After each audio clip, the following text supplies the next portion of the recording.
नमस्कार आप सभी किसान भाइयों को। मैं सुयोग। आज एक बहुत ही विशेष जानकारी आपके यहाँ रख रहा हूँ। हमें शैम्पू का इस्तेमाल जो कि छोटे कीड़े के खत्म करने के लिए आजकल बहुत तेजी से किया जा रहा है, उसका इस्तेमाल नहीं करना चाहिए।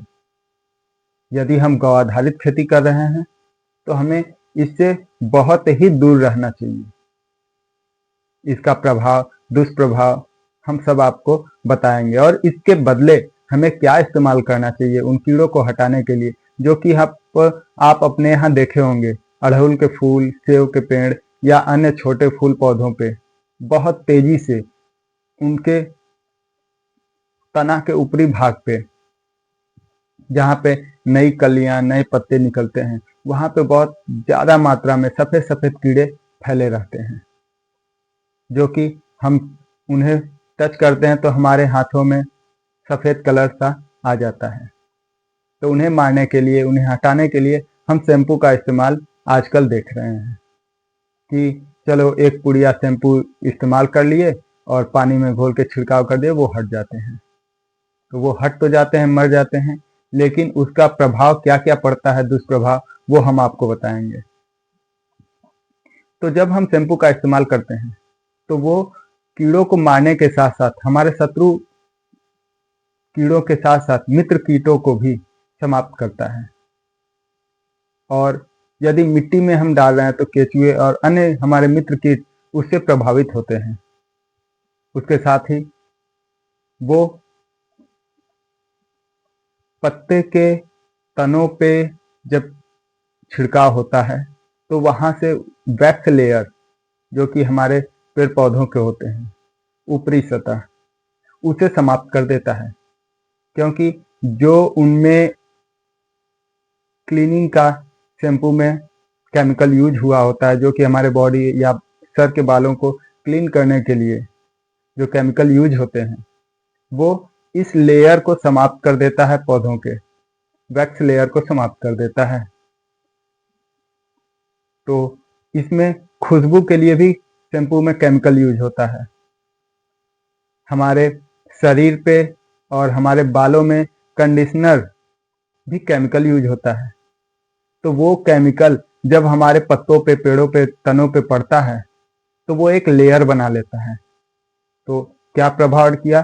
सबसे पहले तो हमारे वैक्स लेयर को खत्म कर दिया, उसके साथ साथ हमारे मित्र कीटों को समाप्त किया और एक अपना लेयर वहां पे बना लेता है, जिससे पौधों को बहुत भारी मात्रा में नुकसान होता है। और यदि फलों पे पड़ जाए और वो फल हम खाएं तो वो केमिकल हमारे बॉडी के अंदर प्रवेश कर जाता है, जिससे बच्चे और गर्भवती महिलाओं को ज्यादा प्रभाव पड़ता है। तो हमें ये नहीं यूज करना चाहिए। यदि फिर भी आप इसे यूज करना चाहते हैं तो मैं इसका एक नॉर्मल औसत जो है यूज करने का, वो मैं आपको बताऊंगा आज इसी वीडियो में। उससे पहले मैं आपको बताना चाहूंगा कि इससे न यूज करके आप अन्य क्या यूज कर सकते हैं। तो आप इसके जगह पे नीम ऑयल यानी नीम तेल का प्रयोग कर सकते हैं। उसके साथ ही यदि आप नीम तेल नहीं खरीद सकते या नहीं बना सकते, नहीं तैयार कर सकते, तो आप नीम काढ़ा तैयार कर सकते हैं। उसे तैयार करना बेहद आसान है। आप 2 मुट्ठी या फिर 1 मुट्ठी, 2 मुट्ठी हरे पत्ते नीम के, जो कि ताजे ताजे होते हैं, या फिर जो 1 मुट्ठी हमने कहा वो सूखे पत्ते हैं। तो यदि आपके पास समय हो तो आप हरे पत्ते ताजे 2 मुट्ठी तोड़ लीजिए, उन्हें हल्का सा कूच लीजिए, और या फिर पहले से इकट्ठा है या भूमि से आप उठा रहे हैं तो आप 1 मुट्ठी ही काफी है सूखे पत्ते। इसको 2 लीटर पानी में डाल दीजिए। उसके साथ ही 100 ml आपको देसी गौ माता का गोमूत्र इस्तेमाल करना है, इसमें मिला लीजिए।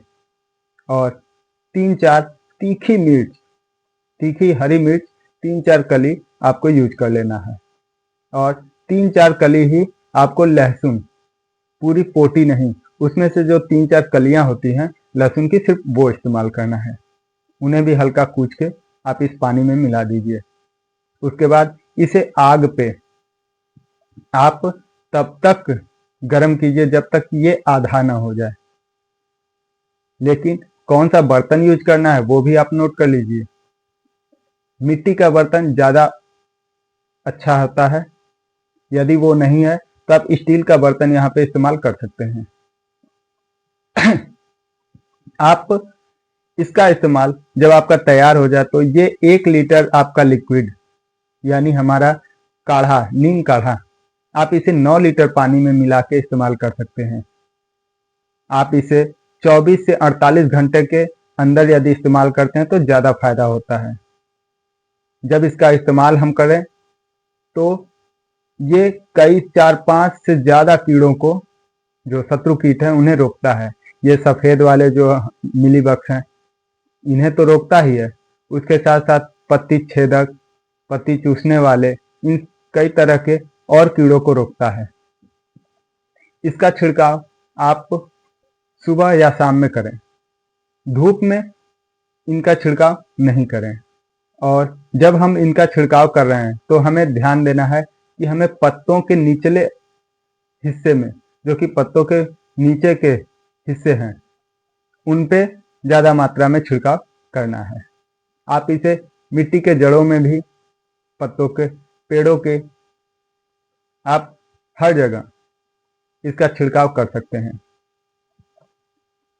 ये शत्रु कीटों को दूर रखेगा और छोटे कीड़ों को, जो शत्रु कीड़े हैं, उन्हें मार भी देगा। हमारे मित्र कीट पूरी तरीके से सुरक्षित रहेंगे और वैक्स लेयर यानी हमारे पेड़ पौधों के जो बाहरी हिस्से की सतह होती है, जो कि पौधों के सेफ्टी के लिए होता है, उनकी नमी बरकरार रखने के लिए होता है, पानी सूखने नहीं देता है, चिकनाहट बनी रहती है, कई सारे कीड़ों को वो प्रवेश नहीं करने देता है पेड़ों में, उस लेयर को कोई नुकसान भी नहीं पहुंचाता और हमारे पेड़ पौधे बहुत अच्छे से विकास करते रहते हैं।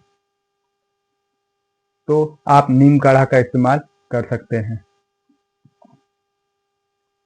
उसके साथ ही मैं आपको बता दूं, हम शैम्पू का जो बात कर रहे थे, यदि शैम्पू का इस्तेमाल आप करना ज़्यादा इम्पोर्टेंट समझते हैं कि नहीं, इसकी बहुत ज़्यादा ज़रूरत है या फिर हमें यही करना ही है, तो मैं आपको बता दूं कि आप पूरे 1 रुपए का जो पाउच आता है वो मत इस्तेमाल कीजिए। सिर्फ आप 1 ml यानी 2-3 बूंद, बस उतना ही आपको 1 लीटर पानी में लेना है और जिस जगह पे कीड़े बैठे हुए हैं सिर्फ उसी कीड़ों के ऊपर ही आपको ये छिड़काव करना है, पूरे पेड़ पौधों पे नहीं करनी है। ये छिड़काव से वो कीड़े तो हट जाएंगे और वैक्स लेयर हमारी बहुत कम मात्रा में, यदि आप ये 1 ml फॉर्मूला को ही यूज कर रहे हैं तो वैक्स लेयर को बहुत कम प्रभावित करेगा। उसके साथ ही हमारे फलों पे भी इसका ज़्यादा असर नहीं आएगा। हाँ, एक चीज़ और है कि यदि जब भी हम इनका इस्तेमाल करें तो हमें कम से कम 7 से 10 दिन का गैप रखना है, यानी हफ्ते में आप इसका इस्तेमाल, हफ्ते के अंदर नहीं, हफ्ते के बाहर ही 7 दिन पे या 10 दिन पे इसका छिड़काव करें। आप नीम काढ़ा भी, नीम ऑयल भी यूज कर रहे हैं तो आपको यही रेशियो टाइमिंग रखना है, 7 से 10 दिन पे करना है। नीम ऑयल यदि आप यूज करते हैं, नीम तेल, तो उसकी मात्रा आपको 5 ml नीम तेल और 1 लीटर पानी में मिला के आपको इसका इस्तेमाल करना है। शैम्पू का इस्तेमाल यदि आप बार बार कर रहे हैं तो वो वैक्स लेयर को खराब करता है। ये वैक्स लेयर क्या क्या, इससे क्या बेनिफिट है, क्या होता है, ये मैं आपको बता दूं। वैक्स लेयर जो होता है वो पेड़ पौधों, फलों के ऊपरी सतह होती है।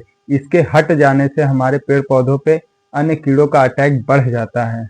उसके साथ ही पेड़ पौधों का विकास रुक जाता है, उनकी पत्तियां ऊपर से सूखने लगती हैं, पीली और भूरी होने लगती हैं।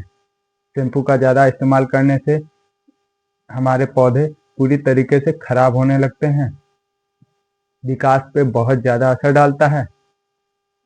वैक्स लेयर हटने से फलों पे दाग धब्बे आने लगते हैं, तो ये वैक्स लेयर हमारे लिए बहुत इम्पोर्टेंट है। तो ये केमिकल यूज करके उसे नष्ट न कीजिए। और यदि आप अपने खेतों में, अपने घरों पे, फल फूल पेड़ पौधों पे यदि आप पूरी तरीके से गौ आधारित खेती करने का ठान के चल रहे हैं तो ये आपके लिए पूरी तरीके से बैन है इसका इस्तेमाल, क्योंकि ये एक केमिकल से तैयार किया जाता है। आज का यह वीडियो और यह जानकारी आपको कैसा लगा, आप हमें ज़रूर कमेंट करके बताइएगा। और आपके यहाँ खेती में क्या समस्या आ रही है, आप हमें वो कमेंट करके पूछ सकते हैं। वो समस्या आप बताइए, हम उसकी जानकारी जो भी उचित और बेस्ट होगा हम आपको बताएंगे कि आप गौ आधारित खेती करके क्या और किस तरीके से नीमास्त्र, ब्रह्मास्त्र, अग्नियास्त्र कौन सा बना के, कैसे उसके फॉर्मूले यूज करके आप उन कीड़ों को अपने फसलों को और बेहतर बना सकते हैं, कीड़ों को नष्ट कर सकते हैं, ये हम बताएंगे। इसके साथ ही मैं आपको बता दूं कि अगला वीडियो जो आएगा वो दीमक पे आएगा कि दीमक को कैसे रोकें और आच्छादन पे आएगा कि आच्छादन से हमें फायदा तो होता है, लेकिन उसके साथ साथ हमें क्या आच्छादन करते वक्त किन बातों का ध्यान रखना चाहिए जिससे आच्छादन हमारे पेड़ पौधों को नुकसान न पहुंचाए। मैं आपको बता दूं कि आच्छादन हर जगह के लिए उचित नहीं है और हर तरीका उचित नहीं है। हम आच्छादन करके कई जगह नुकसान भी देखे हैं, तो उससे कैसे बचा जा सकता है उसकी पूरी जानकारी हम आपको अगले वीडियो में देंगे। तब तक के लिए धन्यवाद।